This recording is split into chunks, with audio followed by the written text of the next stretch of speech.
Gente, o coronavírus avança em ritmo acelerado no Brasil, infelizmente, deixando um saldo assustador de mortes. Infelizmente, a vacinação não consegue acompanhar o mesmo ritmo, né? E a gente vai falar sobre esse assunto, né? Sobre a vacinação que temos com a presidente da Comissão de Revisão de Calendários Vacinais da Sociedade Brasileira de Imunizações, a Mônica Levi. Ela vai falar conosco ao vivo aqui, online, já está presente. Mônica, seja bem-vinda, viu? Obrigada por esse tempinho aí para conversar com a gente. Obrigada a vocês, bom dia a todos. Espero que possamos conversar, tirar dúvidas aí sobre o que está acontecendo com essa pandemia e com a vacinação aqui no país, né?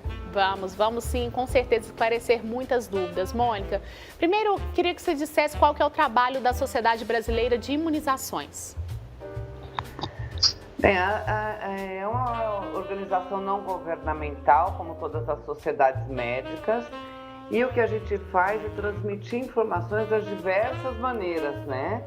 Muitos congressos, cursos, esse ano de 2020 e 2021 não presenciais por conta da pandemia, mas nós fazemos os calendários de vacinação, informações para o público leigo através de um site que chama familiasbim.org.br. Enfim, a gente faz todo tipo de divulgação e trabalha muito junto com o Ministério da Saúde nas campanhas específicas, por exemplo, para HPV, para os adolescentes, a campanha de vacinação para os idosos e agora também muitos membros da SBIM estão junto na Câmara Técnica que assessora o governo para vacinação contra a Covid. Oi, Mônica, bom dia para você. Eu Bom queria que você dia. falasse aí que balanço você consegue fazer da condução do Ministério da Saúde no planejamento aí da imunização contra a Covid-19 no nosso país. Infelizmente, a gente perdeu tempo, né? A hora de negociar com os fabricantes era no segundo semestre do ano passado e o Brasil desdenhou oferta de vacinas. A gente tinha a chance de acordar 70 milhões de doses da vacina da Pfizer, a gente tinha outros fabricantes que estavam nos oferecendo, inclusive nós recusamos a própria Coronavac, né, a vacina da Sinovac, por ser de origem chinesa. Então agora nós estamos tendo o resultado desse prejuízo das negociações que tinham que ter acontecido, fechados os acordos para que a gente tivesse as vacinas num quantitativo adequado ao tamanho da nossa população e a gente pudesse estar fazendo a mesma coisa que outros países estão fazendo, que é vacinar rápido e medidas de restrição rígidas. E hoje já está em uma outra situação, como por exemplo, eu vou dar um exemplo, Israel, né? Vacinou muito rápido sua população, fez 3 lockdowns e hoje eles estão com uma vida praticamente normal. Nós estamos vendo a Europa voltar ao normal, enfim, grande parte da população americana também já está tendo um retorno gradual à vida normal, já está mais adiantada a vacinação, mas a gente está aqui nas mãos de um quantitativo muito pequeno para o que a gente poderia estar nesse momento já mais adiantado e com controle melhor da pandemia. Ela continua desenfreada aqui no país. Acho que foi grandes erros que o governo teve na condução lá atrás e agora a gente não tem como estar tendo esse quantitativo de doses dos diversos fabricantes no momento que a pandemia explode no país, né? Nós temos mais casos nesses meses de 2021 do que no ano inteiro de 2020, né? Acho que são 195 mil casos, casos e óbitos, mas mais óbitos esse ano em poucos meses do que no ano passado inteiro. Quer dizer, a coisa aqui está desenfreada e a única maneira da gente realmente reverter esse cenário epidemiológico é através da vacinação em massa e diminuindo a circulação do vírus no país. A senhora acha, então, que houve negligência, Mônica, na aquisição dessas vacinas? Ou seja, não tem uma justificativa aí para essa negativa lá atrás, no ano passado? Olha, não tem uma negativa, quer dizer, os argumentos que foram utilizados, procedência chinesa, porque não presta, até teve reportagens aí globais. Por que o governo brasileiro fala dessa maneira se os insumos para todas as vacinas, ou para grande parte das vacinas que a gente usa, vêm da China? A gente tem uma relação comercial com a China, praticamente o mundo inteiro tem. A própria vacina Oxford, que foi apostado só nessa vacina, né, a da AstraZeneca, que é a da Fiocruz, que é a vacina que a gente está usando também, mas por enquanto num percentual menor de pessoas. Nós temos menos Oxford do que a Coronavac hoje, né, em uso no país, mas foi apostado numa única vacina, coisa que os outros países não fizeram, fecharam acordos com os outros produtores, né, com a Pfizer, com a Janssen, e nós estamos correndo atrás disso agora. Só que esses produtores, eles estão agora com acordos fechados prioritários com os países que fecharam, né? Então, eles já estão tendo dificuldade de entregar o volume de doses que eles têm que entregar para os países que fecharam acordo, pagaram suas vacinas, e o Brasil não é prioridade nesse sentido, porque está fazendo esses acordos agora, né? Nós vamos receber, era para ser esse mês ainda, 1.350.000 doses da Pfizer pela primeira vez. É a próxima vacina que a gente vai ter aqui para somar com a Coronavac e com a vacina Oxford. Mas já vai ficar para maio, né? Está previsto agora para a primeira quinzena de maio. E a gente poderia estar com 70 milhões dessa vacina hoje disponíveis, sendo utilizadas no país, se tivesse lá atrás, quando foi oferecido, fechado esse acordo. Eu acho que tiveram muitos erros, sim, de entendimento, teve negação da pandemia, da própria doença, aposta em medicamentos que a ciência não corroborava. Foram muitos erros seguidos e que justificam a gente estar nessa situação, né, num dos piores países do mundo em relação à pandemia. Mônica, nesse ritmo que nós estamos aí, a conta-gotas, você acredita que a gente vai conseguir vacinar toda a população quando? Com certeza esse ano a gente não vacina todo o país. Isso não tem a menor dúvida, né? Estão sendo feitos acordos com a Janssen, né, que já é uma vacina que já está licenciada para uso no país. Seria mais fácil utilizá-la porque ela já passou pelo crivo da Anvisa. Nós também temos a Pfizer, aí vai depender da disponibilidade de doses. Duas vacinas que não tiveram ainda aprovação da Anvisa é a Sputnik e a vacina de origem indiana, da Bharat BioNTech, né, a Covaxin.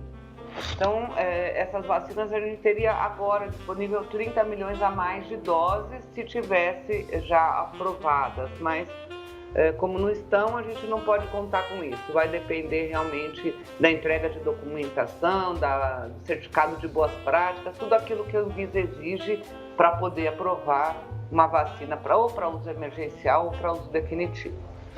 Me parece que o Butantan e a Fiocruz vão conseguir ter uma entrega de um quantitativo de doses mais regular a partir do segundo semestre, porque está tendo uma transferência tecnológica dos insumos. O Brasil está aprendendo a fazer também os insumos, e não só o que está acontecendo no momento, que é o invase, rotulação, controle de qualidade, que é isso que os laboratórios estão fazendo. A vacina está chegando pronta.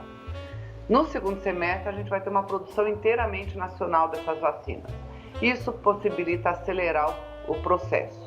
Eu acredito que talvez até o fim do primeiro semestre de 2022 a gente consiga vacinar a nossa população. Mas essas variáveis realmente acontecem, né? No momento, atraso da vinda das IFAs, que são os insumos para a fabricação da vacina. Então, esses cronogramas que não podem ser ajustados e feitos assim, um planejamento real de quem vai ser vacinado, quantas doses a gente vai ter a cada mês e a distribuição para os estados. Tem muitas coisas que são variáveis que estão acontecendo nessa campanha.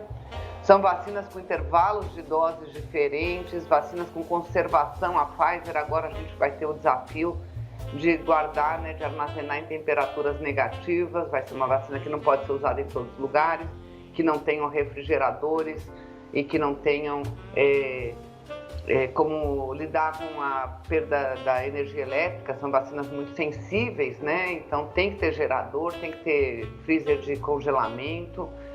Então realmente é um desafio, a campanha mais difícil que já aconteceu no Brasil, está acontecendo no Brasil, né? Pior pandemia e a campanha mais desafiadora para o país.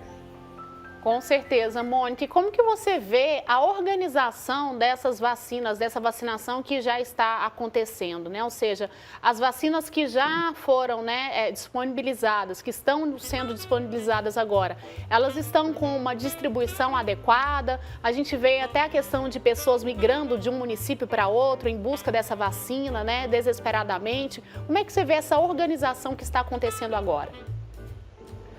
Olha, quando chega no país esse quantitativo de doses, ele vai sendo distribuído pela central que é em Guarulhos, perto do aeroporto aqui de Guarulhos, e aí de lá ela vai para as regionais dos estados, e os estados que se responsabilizam para mandar para os municípios e os municípios para as UBS. Então, a gente tem mais de 38 mil salas de vacina no país.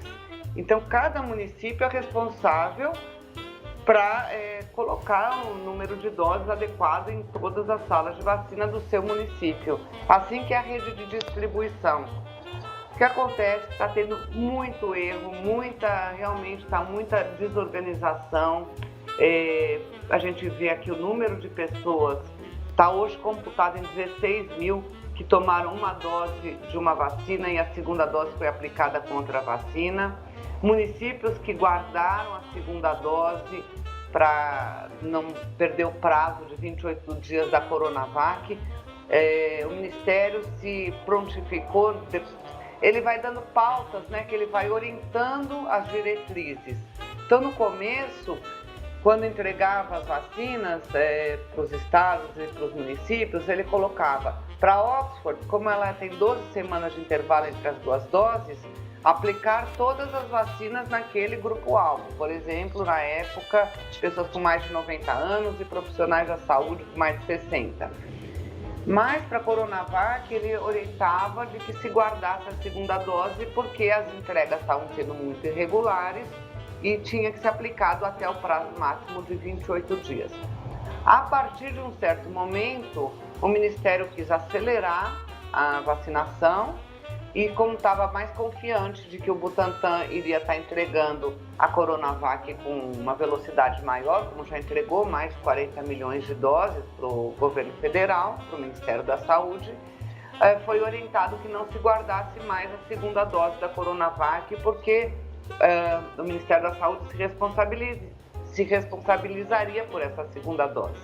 O que acontece é que houve atraso na chegada das IFAs e a gente sabe que agora muitos municípios estão sem a segunda dose, já tem pessoas que estão no prazo de 28 dias e que não têm vacina. Então, realmente, alguns locais não seguiram diretrizes do Ministério da Saúde e guardaram, outros não guardaram e agora estão migrando para outros municípios onde não está em falta essa segunda dose. Então está muito bagunçado. É uma campanha com vacinas diferentes, com prazos diferentes. Acho que vai ser mais confuso ainda quando chegar a vacina da Pfizer, que também é 21 dias de intervalo entre as doses, não é nem 28 e nem 12 semanas. Então vai ser mais uma vacina diferente para ser utilizada. É diferente de uma campanha da gripe, onde o Brasil vacina 79 milhões em basicamente 3 meses. E tem experiência, e é rápido, e é fácil, mas é uma vacina só, e é uma população-alvo bem definida, e não que vai caminhando, as doses estão lá.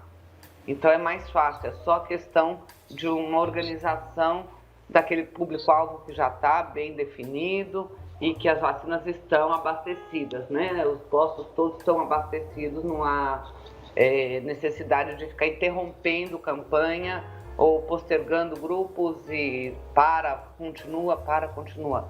Alguns municípios, inclusive, interromperam a vacinação até a chegada de novos lotes.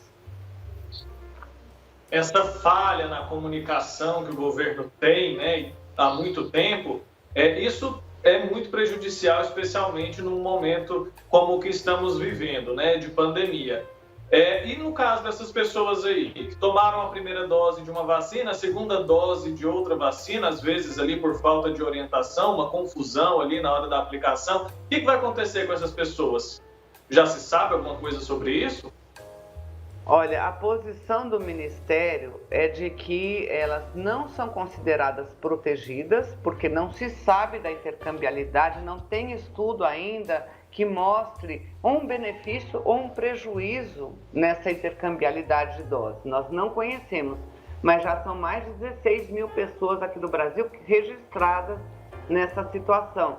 Certamente a gente tem que aproveitar esse erro para estudar, né? Ver como se elas adoecem, se elas não adoecem, se elas adoecem de uma forma leve, estudar realmente para a gente ter dados para dizer qual é a melhor conduta. Fazer mais uma dose de alguma das vacinas, porque não funcionou bem dessa maneira, ou foi até melhor o grau de proteção, isso é uma incógnita. A gente não tem esse dado. Tem estudos fazendo, vários países estão fazendo estudos de intercambiabilidade com plataformas diferentes ou com vacinas diferentes da mesma plataforma. Mas são estudos iniciais. Então, dizer se houve prejuízo com isso, ou se houve um benefício, ou se foi indiferente, não saberia dizer porque a gente não tem essa resposta. Mas a conduta do Ministério é que essas pessoas não façam no momento mais nenhuma vacina, mas não consideramos que estejam adequadamente protegidas. Certo. Mônica, e fala um pouquinho mais pra gente sobre as pessoas que deixaram de tomar a segunda dose. Você citou aí que em alguns lugares está faltando a segunda dose, aí tudo bem, né? Mas tem muitas pessoas aqui em Goiás, em Goiânia, eu vi até o número, fiquei impressionada, né? Da quantidade de pessoas que tomaram a primeira dose e não retornaram para tomar a segunda. Isso tem acontecido com frequência no país todo e a que se deve isso? As pessoas realmente acham que com uma dose só estão protegidas? Olha, eu não acredito que realmente quem se vacinou com a primeira dose não tenha informação mínima de que são 2 doses, porque isso está em todos os dias, em todas as mídias. Os motivos que levaram esse 1,5 milhão de pessoas a não fazer a segunda dose dentro do prazo são variáveis, mas a gente está tendo uma pesquisa do Ministério e outra pesquisa da OPAS para tentar entender por que dessa falha. E a gente está podendo corrigir. Eu digo, o Ministério da Saúde, a campanha precisa ir atrás e entender o que aconteceu com esse número gigantesco de pessoas sem a segunda dose. A gente entende algumas possibilidades. Idosos cujos filhos que dependiam de transporte para fazer o drive-thru ou para ser levados no posto de vacinação, pode ter falhado nesse sentido. Fake news. Pessoas que podem eventualmente ter adoecido, se você toma uma dose e adoece, a segunda dose deve ser feita, mas a partir de 30 dias depois do início dos sintomas. Como a gente sabe que a primeira dose não é ainda totalmente protetora, nem as 2 doses são totalmente protetoras contra a infecção, contra qualquer tipo de manifestação. Elas são muito efetivas em proteger contra formas graves e contra o óbito. Isso a gente viu, estamos vendo aí no mundo inteiro, todas as vacinas que já foram licenciadas, muito eficientes em proteger contra casos graves e morte. Mas contra qualquer manifestação da Covid, não existe nenhuma vacina que dá 100% de proteção. Então, se uma pessoa entre a primeira e a segunda adoeceu, ela realmente foi orientada a postergar a segunda dose, porque durante a Covid, a infecção aguda, você não deve vacinar mesmo. Então, são várias situações que podem ter colaborado para isso, inclusive mitos, como o uso de álcool, né? A gente viu por aí profissionais da sala de enfermagem, da sala de vacina, falando que a pessoa não poderia ter ingerido álcool 2 semanas antes, até 1 semana, 2, até 42 dias eu já vi essa informação que não procede e pode ter, inclusive, inibido a vacinação por um mito, né, que não é verdadeiro, é uma mentira, mas que pode ter feito com que pessoas deixassem de se vacinar na segunda dose por conta dessa informação. Então a gente não sabe qual percentual de dificuldade de transporte, de falta de vacina, de fake news e mitos que podem ter interferido, de pessoas que adoeceram entre a primeira e a segunda dose. Tudo isso pode justificar, mas quanto que cada um tem de participação nessa situação, a gente não sabe ainda. Essa pesquisa vai nos mostrar com clareza, né, por que tanta gente não voltou para a segunda. Isso reforça, mas a conduta, né? É importante reforçar aqui, né, que se a pessoa atrasou, ela não perdeu o prazo, ela deve o mais cedo possível fazer sua segunda dose. Eu acho muito difícil um descuido nesse sentido, que a pessoa não saiba que ela tem uma segunda dose planejada, porque isso acredito que tem sido feito e marcado para todo mundo que eu vi com a carteirinha, sai lá, escrito a lápis, uma data da segunda dose. Com certeza, né? É alguma desinformação, desencontro ali em algum outro sentido. Isso deve ser a maioria dos casos. Por isso, mesmo com a chegada das vacinas aí, é fundamental que as pessoas continuem, né, seguindo aí com os protocolos de segurança, o uso de máscara, o uso do álcool em gel, até porque, como a senhora mencionou, a gente não vai ter todo mundo vacinado tão cedo, né? E aí tem mais uma coisa, até o momento a gente não tem evidência de que uma pessoa vacinada não possa se infectar e transmitir o vírus. Ela pode não ter nem sintomas, mas ela pode ser uma transmissora. A gente realmente vai diminuir a circulação e a transmissão do vírus quando tiver um percentual bem elevado da nossa população vacinada e essas medidas que minimizam a transmissão entre as pessoas, que é o uso de máscara, distanciamento. Então, mesmo quem já foi vacinado deve ter esse cuidado para não ser, ainda que involuntariamente, um transmissor do SARS-CoV, né? Do coronavírus. Com certeza. Mônica, o que eu tenho visto também, algumas pessoas relatando até, que a questão da aglomeração, principalmente de jovens, é porque na cabeça deles, agora os idosos, meus pais, meus avós já estão protegidos, né? Porque a maior parte da população idosa já está sendo vacinada e em muitos locais já atingiu aí 100%.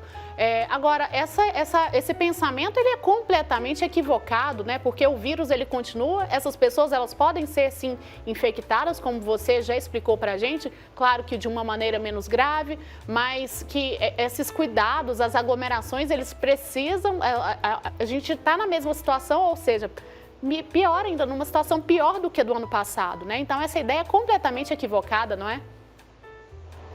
Olha, eu acho duas coisas, na minha opinião, sabe? Uma queda pequena, né, na nossa curva de aumento de casos, nós estamos num período assim um pouquinho menor, mas é tão grande o número de casos, o número de mortes, o número de leitos de UTI ocupados, que não é hora da gente afrouxar nada. Nós não podemos nos dar o luxo de achar que nós estamos num momento de curva decrescente da pandemia e que podemos relaxar com essas medidas. Seria a hora da gente reforçá-las e tentar acelerar essa vacinação para a gente realmente, de fato, com responsabilidade, poder voltar a mais perto do que era a nossa vida normal, né?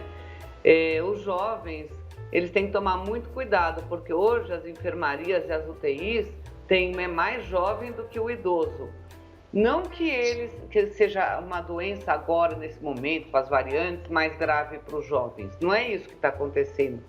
O que fato é que as pessoas de mais idade já estão vacinadas e não estão internando tanto. Reduziu, graças a Deus, era o que a gente esperava mesmo, né? Que a vacinação reduzisse os casos graves, as internações e os óbitos. Isso, de fato, está acontecendo. Nós já estamos vendo isso aqui no país mesmo, né? Além do que no resto do mundo também a experiência mostrou. As faixas etárias vacinadas param de se internar. E quem está internando? Os jovens. Esse é um vírus que pode ser grave para qualquer idade. E a gente está vendo aí as enfermarias, os hospitais lotados de pessoas aí na faixa dos 30, 40, 50 anos. Faixa etária que não foi vacinada e que está longe de ser. Então, além da questão da conscientização que você tem que ter, que você não pode estar transmitindo um vírus que para o seu vizinho pode ser letal. Se para você vai ser um quadro leve ou não, é uma roleta russa. A gente não sabe, mas você pode estar disseminando um vírus que vai matar outras pessoas.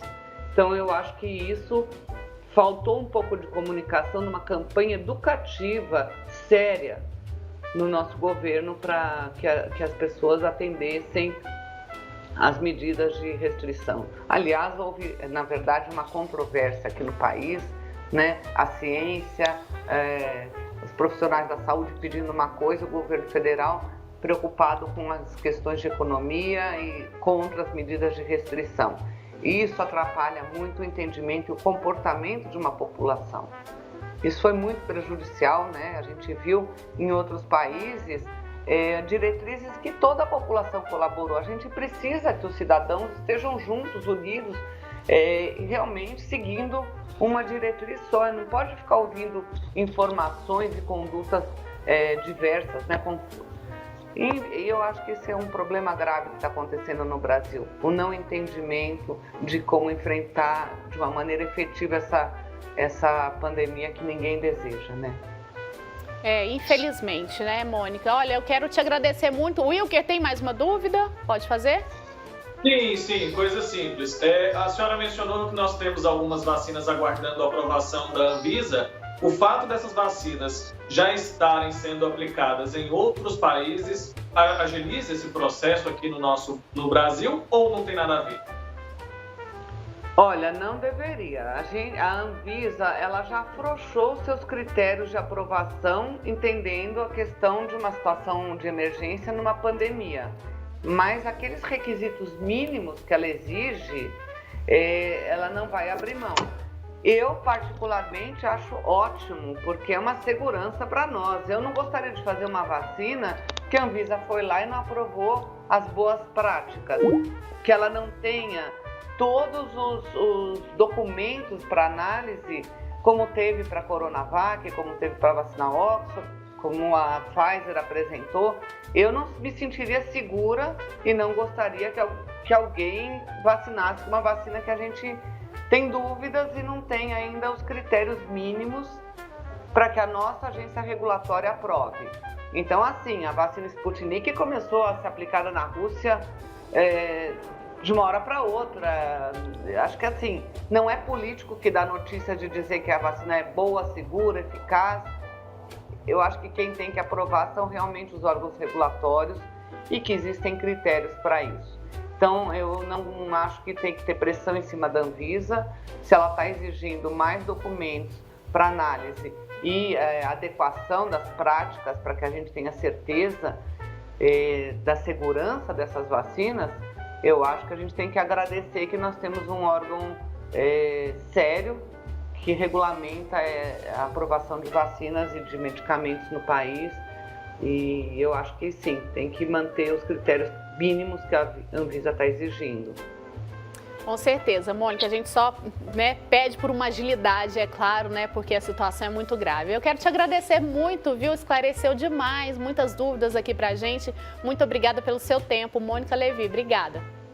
Imagina, foi um prazer estar aqui com vocês, obrigada pelo convite. Tá ótimo, um abraço para você, até uma próxima oportunidade.